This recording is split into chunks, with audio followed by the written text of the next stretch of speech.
Officer Blake slams Amara against the patrol car, her braids gripped tight in his fist. "Wrong neighborhood, girl," he sneers, striking her face. A shadow moves behind them. Dr. Isaiah Williams watches his daughter bleed, hand trembling on his phone, already recording what will change their city forever. Before we dive into this shocking story, I'd love to know where you're watching from today. Drop your location in the comments, hit that like button, and subscribe to see more stories that expose the truth about racial injustice in America. What would you do if you witnessed your child being assaulted by someone sworn to protect them? Let's find out what happened next. Amara Johnson hummed softly to herself as she walked through the tree-lined streets of Oak Ridge Heights. The 16-year-old honor student had decided to take a shortcut through this affluent, predominantly white neighborhood to meet her AP chemistry study group at her friend Sophia's house.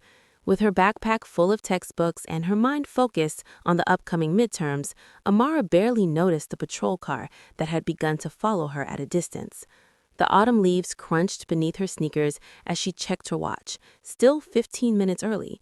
Her father, Dr. Isaiah Williams, had always taught her the importance of punctuality. "Being on time is being late," he would say, with a warm smile that crinkled the corners of his eyes, the same eyes she had inherited. The patrol car's engine revved suddenly, startling her from her thoughts as it accelerated and cut her off at the intersection of Maple Drive and Highland Avenue. Officer Richard Blake, a 12-year veteran with the Oak Ridge Police Department, emerged from the vehicle with his hand already resting on his holster. At 42, Blake had accumulated 17 excessive force complaints during his career, 14 involving black civilians. All 17 had been dismissed as unfounded or resolved with additional training. Blake's face hardened as he approached Amara, his jaw set in what his colleagues called his street face. "Let me see some ID," he demanded without preamble or identifying himself. "What are you doing in this neighborhood?" Amara's heartbeat quickened, but she maintained her composure. Her parents had prepared her for interactions with law enforcement since she was 12. Then, "Good afternoon, officer," she responded respectfully, keeping her hands visible as she'd been taught. "I'm walking to my friend Sophia Chen's house for a study group. She lives on Hillcrest Avenue." Blake's eyes narrowed suspiciously. "ID now." Amara slowly reached for her school ID in the front pocket of her backpack. "I'm 16, sir. I don't have a driver's license yet, but I have my school ID." Blake snatched the identification card, examining it with obvious skepticism. "West Ridge Academy, that's across town. What are you really doing here?" His tone implied she was lying. "Like I said, sir, I'm going to a study group. We have midterms next week." "And natives, save it," Blake interrupted. "We've had reports of break-ins in this area. Kids like you casing houses, pretending to be doing something else." Amara felt her face flush with indignation and fear. "Kids like me? What does that mean, sir?" Blake stepped closer, invading her personal space. "Don't get smart with me. Empty your backpack." "Am I being detained?" Amara asked, her voice wavering slightly despite her efforts to stay calm. "Because if not, I'd like to call my father to let him know I'm running late." She reached for her phone in her jacket pocket. Blake's reaction was immediate and disproportionate. He lunged forward, grabbing her wrist. "What are you reaching for?" he shouted, though her hand was clearly visible with the phone now in it. "Put that down now." "I'm just calling my dad," Amara explained, fear now evident in her voice. Blake grabbed the phone from her hand and threw it to the ground. "That looks like resistance to me," he growled, spinning her around and slamming her against the hood of his patrol car. Amara cried out in pain as her cheek pressed against the hot metal. "Please stop. I haven't done anything wrong." What neither Amara nor Officer Blake realized was that Dr. Isaiah Williams was already nearby. He had been driving to pick up Amara after receiving a location share alert she had sent earlier when she decided to take the shortcut. His black Mercedes was parked just 50 yards away across the street, where he had stopped to respond to an emergency text from the hospital. He looked up from his phone just in time to see a police officer violently confronting his daughter.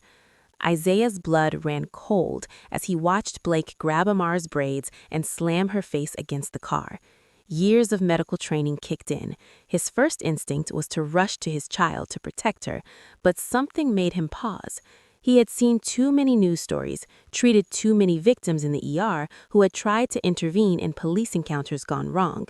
With trembling hands, he unlocked his phone and began recording, documenting every second of the escalating assault while slowly, cautiously emerging from his vehicle. Dr. Isaiah Williams felt each heartbeat pounding in his ears as he approached the scene, phone held steady to continue recording while he called out with as much professional calm as he could muster. "Officer, please stop. That's my daughter." Officer Blake's head snapped up at the unexpected voice, his grip on Amara's braids tightening reflexively before he registered the presence of a well-dressed black man in a tailored suit and white doctor's coat approaching deliberately from across the street. For a split second, confusion crossed Blake's face. This didn't fit the narrative he had constructed in his mind about the suspicious teenager he had detained. "Stay back," Blake shouted, his free hand moving to his holster. "This is police business." Isaiah stopped at a safe distance, keeping his phone recording while raising his other hand in a non-threatening gesture. "My name is Dr. Isaiah Williams. I'm the new head of neurosurgery at Oak Ridge Memorial, and that is my 16-year-old daughter, Amara. You're assaulting." She was walking to a study group. Blake's expression shifted from confusion to defensive hostility in an instant. He released Amara's hair but kept her pinned against the vehicle. "Your daughter was resisting arrest and behaving suspiciously in a high-end neighborhood." Recorded. "Dad, I didn't do anything. He just stopped me for walking." Isaiah could see blood trickling from a cut on her daughter's cheekbone where it had connected with the car. His medical training and parental instinct warred with his awareness of the danger of the situation. "Officer, my daughter is bleeding. As a medical professional, I can see she needs attention. Please release her so I can examine her injuries." Blake's radio crackled to life as he called for backup. "Dispatch, I need additional units at Maple and Highland. Possible code 3, multiple suspects, potential threat situation." The deliberate escalation in his description sent a chill through Isaiah. "Multiple suspects? Officer, there's no threat here. I'm simply concerned for my daughter who appears to be injured in your custody," Isaiah stated, keeping his voice steady despite the rage and fear coursing through him. Blake ignored him, maintaining pressure on Amara while scanning the street.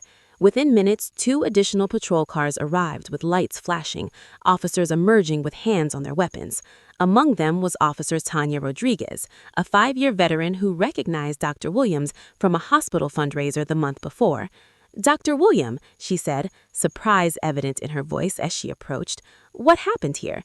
Before Isaiah could respond, Blake cut in. "This juvenile was behaving suspiciously, resisted questioning, and reached for something in her pocket. When I detained her, this man approached claiming to be her father." Rodriguez looked between Blake, the clearly injured teenager, and the respected doctor still recording with his phone. "Rich, this is Dr. Williams. He just joined Oak Ridge Memorial as their new neurosurgery chief. I met him at the mayor's healthcare initiative last month." A new voice entered the conversation as Sergeant Maxwell Pierce, Blake's longtime friend and direct supervisor, stepped forward. "Doesn't matter who he is. We have a situation here that needs containment." Blake secured the juvenile. "Rodriguez, get the gentleman back to a safe distance." Isaiah stood his ground. "My daughter needs medical attention. That cut requires assessment, and I can see swelling developing around her eye socket." Sergeant Pierce stepped closer to Isaiah, deliberately intimidating. "Sir, you need to step back and let us do our job. Your interference is complicating an arrest situation." "Arrest?" Isaiah questioned incredulously. "For walking to a study session? What possible charge could you have?" Meanwhile, Amara was being handcuffed, despite Rodriguez's visible discomfort with the situation. The teenager winced in pain as the metal cuffs tightened around her wrists. "Dad," she called out, fear evident in her voice. "Please don't let them take me." Isaiah stepped forward instinctively, but was blocked by Pierce. "That's enough. One more step and you'll be joining her for interfering with police business." As Amara was roughly guided to a patrol car, Isaiah maintained his composure with tremendous effort. "I've recorded this entire incident from across the street, including the unprovoked assault on my daughter before I approached." Blake lunged forward suddenly. "Hand over that phone, now! That's evidence in a police investigation." Rodriguez quickly intervened, placing herself between Blake and Isaiah. Officer Blake, citizens have the right to record public police interactions. We can't confiscate his phone without a warrant. By now, several residents had emerged from nearby homes, their own phones out, and recording the scene. Blake noticed the growing audience and the multiple cameras and backed down slightly, though his posture remained aggressive. Fine, but both of them are coming to the station. The girl for resisting arrest and behaving suspiciously, and him for interfering with police business. Sergeant Pierce nodded in agreement, adding, and potential evidence tampering if that recording gets accidentally deleted before we get a warrant. Isaiah looked directly at Rodriguez as Amara was placed in the back of a patrol car, blood still visible on her face. Officer Rodriguez, my daughter needs medical attention, and my phone contains evidence of an unprovoked assault.